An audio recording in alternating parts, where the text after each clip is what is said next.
Today's story is about five friends who went on a trek through a dangerous jungle for adventure.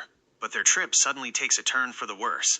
They find themselves trapped in this unknown jungle, and something dangerous begins to take them away one by one.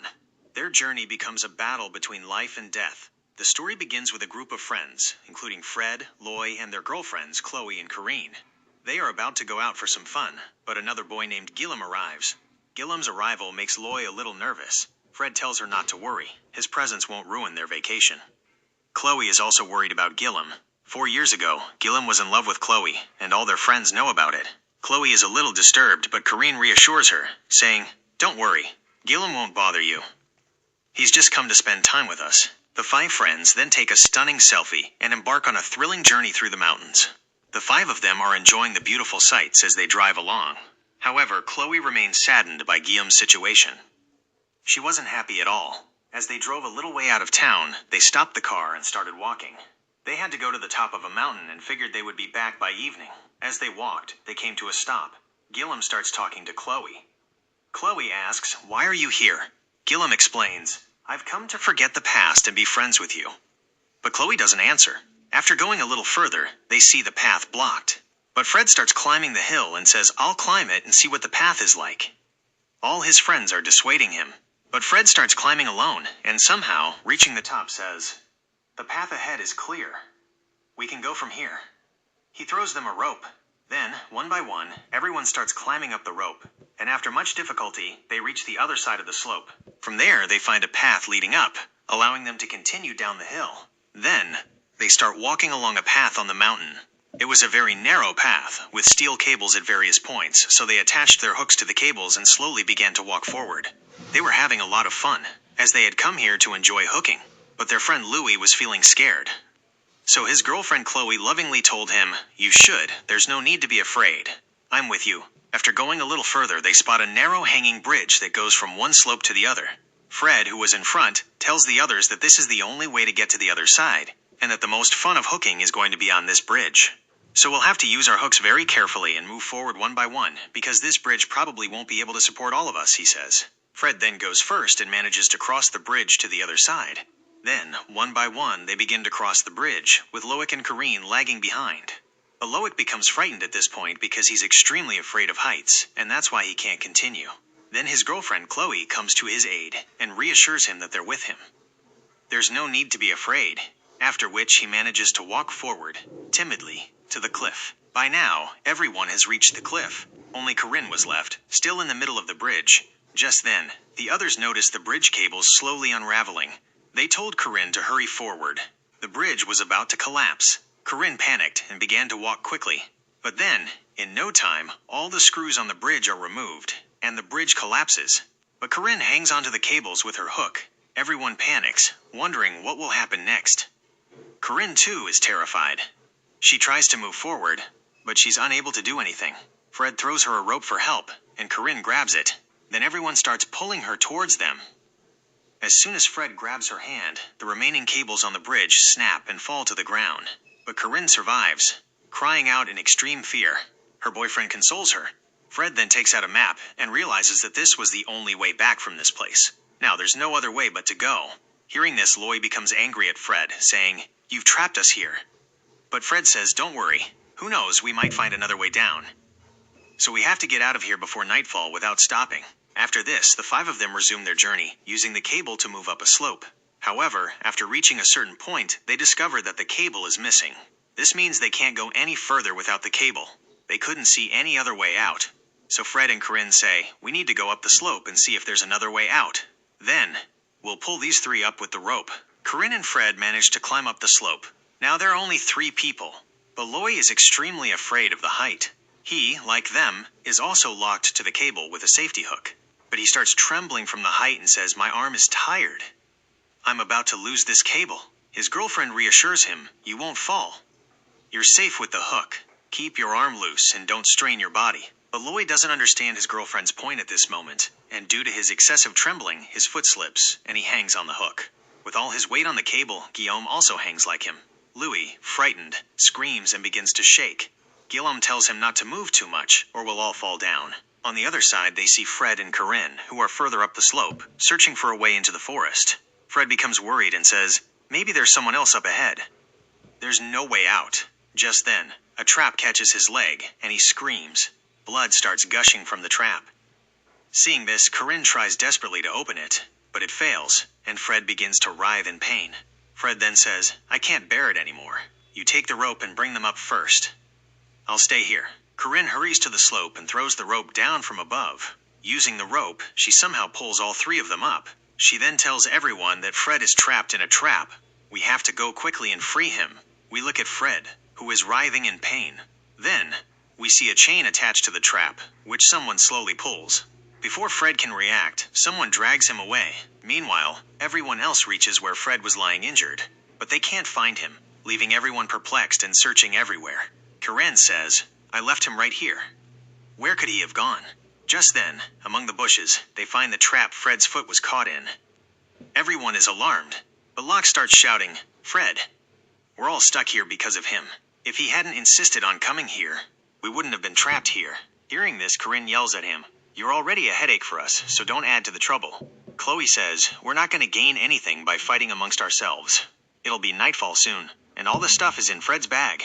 So we'll leave only after we find him. Afterward, everyone goes further into the forest to look for Fred, but he's nowhere to be found, and there's no response from him. As they continue, Guillaume teases Locke about something, which angers Locke, and a scuffle ensues.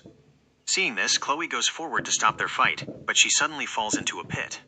Seeing this, he yells, Chloe, where are you? But there's no response, and the pit is very deep and dark. Corinne then slowly reaches the bottom of the pit, with the help of a rope. There were many sharp objects embedded in the area, as if someone had set a trap. Then she saw Chloe sitting in the dark, crying. A sharp object had pierced her arm from the fall, and she was unable to move due to the pain. Corinne then somehow, she manages to free his hand from the sharp object and brings him out. Now everyone is worried about who might have set this trap. Someone must be watching them. On the other side, we see Fred being dragged away in a wounded state. But we still don't know who that person is. Then we see nighttime, where they are walking through the forest in the dark with the help of a flashlight, drenched in rain, searching for Fred. But Corinne, having lost hope, suddenly starts crying because they still haven't found Fred, and they don't have any camping gear except a rope. But Chloe and the other friends calm Corinne down, saying, quote, Don't worry, we're all with you. We won't leave until we find Fred. After which they walk forward in the darkness, tying ropes to each other so they can stay connected, and in this way, they start calling out for Fred. But as they walk a little further, an arrow suddenly pierces Corinne's chest, and someone cuts the rope. She screams in pain. Just then, Chloe turns back and sees her, but before she can do anything, someone begins to drag Corinne away. Seeing this, Chloe also screams. Everyone starts chasing Corinne, but someone drags Corinne away into the darkness, causing Chloe to cry profusely. But her friends calm her down. In the next scene, the three of them are sitting under a bush because of the rain, unable to go anywhere because there could be traps everywhere. But Lois says, we have to find a safe place, otherwise we might die from the cold. The three then continue walking in the darkness, and after going somewhere, they see a house in the middle of the forest. They wonder who could live there and are afraid to go inside. But they reluctantly have to, because it's so cold outside. They then cautiously go inside, and upon entering, they see Fred lying there naked. When they approach him, Fred regains consciousness and tries to speak, but the pain causes him to die within moments. Everyone is deeply saddened by the loss of their friend, and Chloe, crying, embraces Guillaume. This makes Loic a little jealous. Just as everyone is about to leave, Guillaume insists that they find Fred's bag. It must be. It contains all the necessary supplies. But Loy refuses, saying there's danger inside. So Guillaume goes alone to the basement of the room and starts searching for the bag. There, he sees that many dangerous animals have been killed and hung, which makes him nervous. But after a long search, he finds the bag. But after picking it up, he sees that many human heads are also hanging there. This makes him understand that someone is killing people there. When he comes up with the bag, Loy comes and snatches it from him, kicks him into the basement, and locks the door.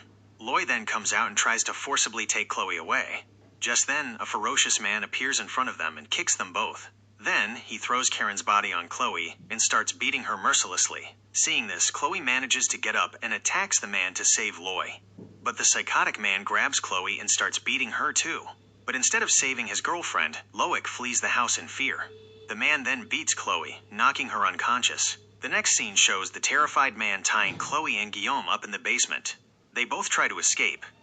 They try to break free, but they realize that the terrified man is taking Karen and Fred's bodies upstairs. one by one, to be dismembered.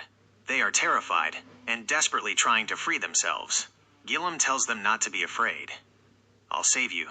Just then, the psycho enters the basement and beats Gilliam severely.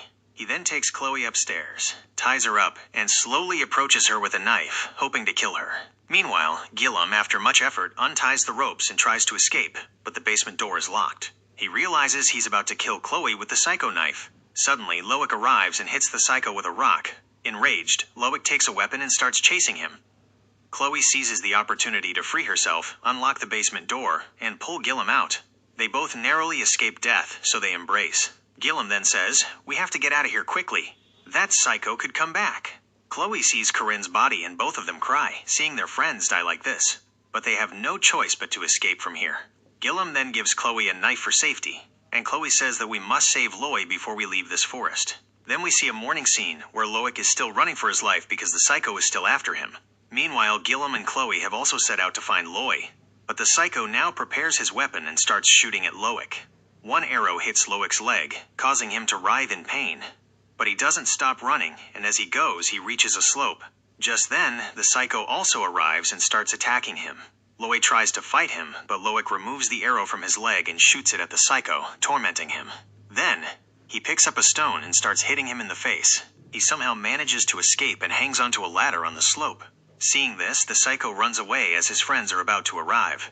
Chloe and Gilliam arrive, and Gilliam reaches out and grabs Loy, trying to bring him upstairs. But Gilliam vows revenge, as he is her ex's boyfriend and Loy has been in the basement. He tried to kill her. So Gilliam slowly lets go of her hand, pretending as if his hand is slipping. Finally, he lets go of Chloe's hand and throws her down to her death. Chloe goes absolutely crazy at the sight, but Gilliam pretends to calm her down. Just then, an arrow comes from behind and hits Gilliam in the head, killing him instantly. Seeing this, Chloe becomes completely obsessed with revenge. In a fit of rage, she takes out her knife and attacks the psycho. But the psycho was very dangerous. He also hits her hard, and a fierce fight ensues. Meanwhile, Chloe stabs him in the neck, causing him to writhe in agony. Afterwards, she leaves him there to suffer and escapes. At the end of the story, we see Chloe escape to the other side of the slope using a cable. As we leave, we see Chloe crying, because she's the only survivor in their entire group. The story ends with this lone survivor. So friends, be sure to subscribe to our channel for more stories like this.